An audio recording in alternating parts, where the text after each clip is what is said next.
A Columbia woman is out of jail today after Boone County court marshals arrested her for possession of child pornography. Good evening, I'm Liz Reed. An Army official is recommending that the officer charged with opening fire at Fort Hood face a court-martial and possibly the death penalty. Colonel Morgan Lamb, a Fort Hood brigade commander, made the non-binding recommendation to his superiors Friday. He argues that Major Nadal Malik Hassan, who was charged in a shooting spree at Fort Hood that killed 13 people and wounded 32 others, face a court-martial and possible death penalty. Lieutenant General Robert Cohn, the Fort Hood commander, will have the final word on setting a possible court-martial.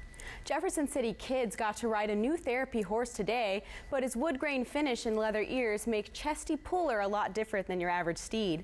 The Marine Corps League donated the $2,000 Equipony to the Special Learning Center to help children with disabilities. The mechanical horse is a safe and compact alternative to live horse therapy. Marine Corps pack leader Scott Mayu says his devil dogs gladly donated to the local cause. Everybody here at the center says it's really helping them. They're getting a lot of benefit from it, so we're just real happy about that. It means an awful lot to us, with it being local, and most of us are from around here. The Learning Center named the horse Chesty Puller after a famous Marine. Helping refugees. How the U.S. is lending a hand in Tunisia.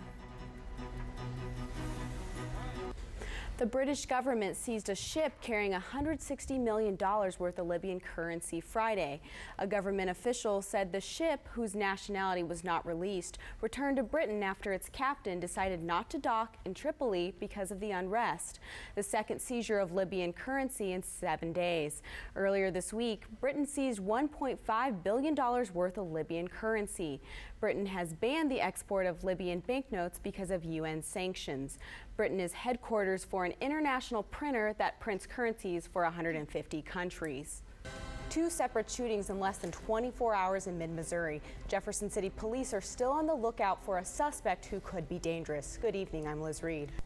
More bad news for the Missouri job market. New numbers show the state lost more than 10,000 jobs in February. The most significant losses came from the leisure and hospitality and manufacturing sectors. State officials attribute the declines in part to February's severe weather. Clashes continue between anti and pro-government groups in Libya, while the Arab League held an emergency meeting today to discuss the situation in Libya. The League's member states are divided over how to deal with the crisis. The possible imposition of a no-fly zone over Libya was on the agenda for today's discussion. EU members held an emergency summit on Libya yesterday, but failed to agree on military action of a no-fly zone. Leaders did embrace Libya's opposition group as a viable partner and cut off all contact with Muammar Gaddafi. Columbia's Winter Farmers Market is winding up its first season. The Winter Farmers Market allowed vendors to sell their winter season products while also staying warm inside. One vendor said that every Saturday they have seen a steady flow of customers. Today, market goers could find free-range eggs, fresh pasta, and a variety of vegetables.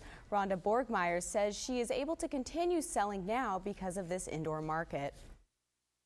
We have a greenhouse, so most of it is grown in there right now, with it being cold, but otherwise we do everything outside. Now, next Saturday, March 19th, is the last day for the indoor market at Rockbridge Christian Church before it moves to its spring and fall location at the Ark. March 26th kicks off the market's 31st season.